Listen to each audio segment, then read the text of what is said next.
بله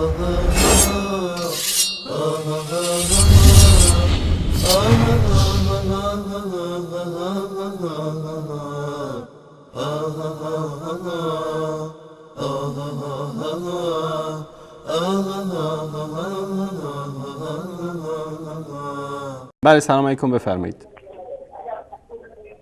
خسته نباشه این انصاری. سلامت باشید. به خودتون معرفی کنید، از کجا زنگ میزنید؟ آقای انصاری، من از ایران تماس میگیرم خدمتتون. آقای یعقوب هستم. یعقوب، فامیلیتون چیه آقای یعقوب؟ حسین زاده. شما قبلا به اسم موسوی زنگ زده بودید؟ نه من تماس نگیرم. همین شماره شما به اسم موسوی ثبت است پیش ما؟ نه. بله؟ مطمئنی؟ بله مطمئنی من تماس گرفتم؟ 100%. در تاریخ 29/12/2015. در تاریخ 15/9/2015. همه تاریخ هایی که تماس گرفتید. 6/6/2015. نمیدونم الان. چرا این شماره تلفن به شما واگذار شده یعنی؟ نه خط خودم. خب این خط شما در تاریخ 22 تاریخ 15 تاریخ 6/6/2015 از همین شماره زنگ زدید، خودتون رو موسوی معرفی کردید. نه موسوی من نیستم. میخواید صداتون رو پخش بکنم؟ ببین آقای حسین زاده هستی، موسوی هستی، هر چی هستی برادر بزرگوار، گوش کنید. خواهش میکنم صادقانه برخورد بکنید. وقتی تماس میگیرید به یک اسم حتی جانم خدای نکرده مگه مشکلی دارید با هم که مثلا بخواید دروغ بگید؟ نه خب عادتا اینطوریه. عادتا اینطوری برخورد. نه من چنین چیزی ندارم. نه. بفرمایید در مورد مطالبی که ما پخش کردیم، در مورد مطالبی که پخش کردیم اگر در مورد مطالبتون اطلاع داشتم شما 4 تا چیز متن آوردید که گفتن عبدالله بن سیاوش چه فهم بشید. من یادم رفت. بله. فرمایش کردیم که چیز امامت و حضرت علی آورده. درسته؟ آیا این چیزایی که پخش کردیم واقعا قبولش می‌دارید خودتون؟ ما شک نداریم در این. اگر شک می‌داشتیم شما بود. نه متن پس قبول دارید؟ یقینا قبول دارم، چون که اگر من در کوچکترین شکی می‌داشتم در این که مؤسس مذهب شیعه اثناعشری عبدالله ابن سبع یهودی هست، هرگز نمی اومدم در اینجا برنامه اجرا کنم. آیا این چیزایی که پخش کردیم میگن این متنی که تو کتاب ذکر شده کاملا قبول داریم دیگه؟ بله. اونجا اگه آورده 3 جا آورده که امام علی رو به عنوان خدا شناخته، خودش هم به عنوان پیامبر شناخته، فقط یه جا آورده که بازم از کسی نقل قول کرده. اولا اینا باید سندسازی بشن. سندش مطمئن صحیح یا صحیح نیست. من 100% مطمئنم که صحیح است. آقای محترم بعد به خلفا اجازه بدید. یه لحظه اجازه بدید آقای انصاری. به خلفا توهین کرده و اینا. اونجا بعد به امام علی گفت اگر امام علی واقعا مشکلی با خلفا نداشت چرا قبول کرد حرف مردمو که گفتش برای شما و کسایی که دشمن شما نه اینا؟ من این سوال میخوام برام روشن بشه، نه که من عزیزم خدا نکنه توهینی به خلفا بشه یا اینکه به کسی. نه چنین چیزی بحث نداره. میخوام برای مطلب روشن. اجازه بدید که پس من اینو خدمتتون عرض کنم. تدبیرش کردن. اجازه بدید عرض کنم خدمتتون. اجازه میدید؟ بفرمایید. خواهش می‌کنم. کتاب فرق شیعه حسن ابن موسی نوبختی و سعد ابن عبدالله قمی. در اینجا میگه که فرقه 54م فرقه سبعیه.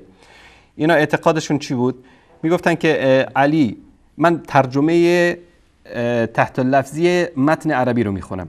علی کشته نشده و نمرده و نمیمیرد تا اینکه همه عرب را با عصای خودش راهنمایی بکند و زمین را پر از عدل و داد و قسط نماید، همان گونه که پر از ظلم و جور شده است. این اولین فرقه‌ای بود که در اسلام به قضیه وقف یعنی امامت بعد از پیامبر صلی الله علیه و آله و سلم قائل شد و اولین کسی بود که در این مورد غلو کرد و این فرقه را سبعیه میگویند، اصحاب عبدالله ابن سبع.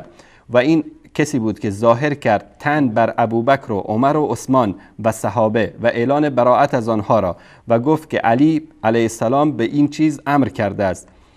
علی او را گرفت و از او پرسید در این مورد، اقرار کرد. امر کرد که او را بکشند. مردم داد زدند یا امیرالمومنین، کسی را میکشی که دعوت به محبت شما اهل بیت میکند و اعلان ولایت شما را کرده و اعلان براءت از دشمنان شما.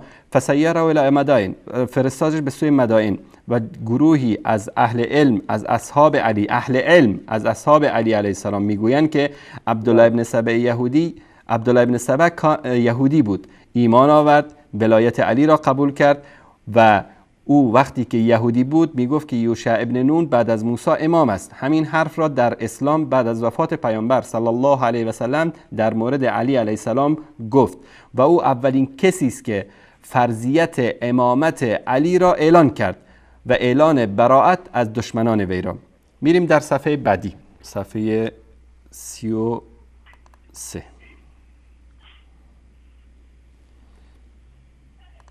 در اینجا بله، و مخالفین حضرت علی را آشکار کرد و آنها را تکفیر نمود و از همین جاست که مخالفین شیعه میگویند که اصل رفض یا شیعه‌گری از یهودیت گرفته شده. بفرمایید. خب منم همین عرضم میگم خدمت عرضم، این چیزایی که گفتیم رد کرده به تبعیدش کرده، امام علی تبعیدش کرده، بعد اینجا گفتنه که مردم طبق چیزی که تازه پخش کردی، نه الان اینی که پخش میکنیم، گفتنه که یا امیرالمومنین کسایی رد کرده که دشمنان شما میباشند. من میگم این چیزی که گفته بعد امام علی نه رد کرده این حرفشو، نه فقط تبعیدش کرد. آیا واقعا دشمناش بودن که امام علی رد نکرد این حرف مردمو؟ من این سوالو بعد از شما بپرسم. این مطالب است که تو کتب ما نیست، از کتب شماست. فرق شیعه کتاب اهل سنت نیست. بله کتاب ما، شما این متنش پذیرفتین یا نه؟ وقتی این متن پذیرفتینه یعنی همه متنی که تمام پذیرفتین. خب اونجا گفته آقا اینا دشمنان علی بودن، مردم گفتن کیا دشمنان علی بودن؟ کیا دشمنان علی بودن؟ کسایی که نام برده دیگه. کیا؟ به کسایی که داشت توهین میکرد، به کسایی که داشت چیز میگفت لعنت میفرستاد دیگه. این نگفته؟ نه. الان چیزی که خودت پخش کردین عزیزم در اینجا چی میگه؟ وقتی که علی شنید که این شخص طعن میکنه در ابوبکر و عمر و عثمان و صحابه و اعلان براءت میکنه، ان علی علیه السلام امر، میگه که علی ایشون رو امر کرده به ذالک، فاخذ علی فسأله عن قوله فاقر، علی سوالش کرد ایشون هم اقرار کرد، فامر به قتله، امر به قتلش کرد. یعنی در نزد علی حقیقی، در نزد مردم کیا بودن؟ مردم پیروان همین عبدالله ابن سبع یهودی بودن، همین شیعیانی بودن که در کربلا حسین رو تنها گذاشتن، حسن رو تنها گذاشتن در مقابل معاویه، علی رو تنها گذاشتن که خوارج بیان بزنن بکشنش. همینا بودن که در صفین علی رو تنها گذاشتن. چون این طرف عبدالله ابن سبع یهودی در ضمن این که طعن و لعن خلفا میکرد، ادعای محبت اهل بیت میکرد، مثل شیعیان امروزی، مثل خمینی، خامنه‌ای، مثل سیستانی، مثل مکارم شیرازی. از یک طرف طعن و لعن صحابه میکنن، از یک طرف ادعای محبت اهل بیت میکنن. آیا انصاری جانم آیا انصاری کسایی که دارن لعن میکنن صحابه رو، ببینید ما همه صحابه رو لعن، کسایی که ضد دینن، کسایی که از دین برگشتن، کسانی کدوم صحابه که از دین برگشتن شما اونا رو لعن میکنید؟ کسایی که روبروی امام حسین ایستادن صحابه داخلشون نبود؟ نه. کسایی که موضوعین عایشه رو تهمت زدن جز صحابه خوب بودن؟ اونا صحابه‌ای بودن که توبه کردن و الله سبحانه و تعالی توبهشون هم قبول کرد، اما اصل تهمت رو اونا نزدن، اصل تهمت رو منافقین زدن. به نظر شما ابوبکر و عمر و عثمان، یک لحظه آقای محترم، ابوبکر و عمر و عثمان جز کسایی هستن که اینها کافر هستن باید طعن و لعن بشن یا نه؟ از نظر کی؟ از نظر شیعه منظور؟ از نظر شیعه بله. از نظر شیعه با ذکر مصدر یکی از کتب شیعه بگید. شیعه بعضی الان گفته علمای ما میگن لعن حق نداریم بکنیم. تشکر از شما آقای محترم، تشکر از شما. خدا نگهدارت. خدا نگهدارتون. بابا جون شما از دینتون بیخبرید. این کتاب بهارالانوار هست.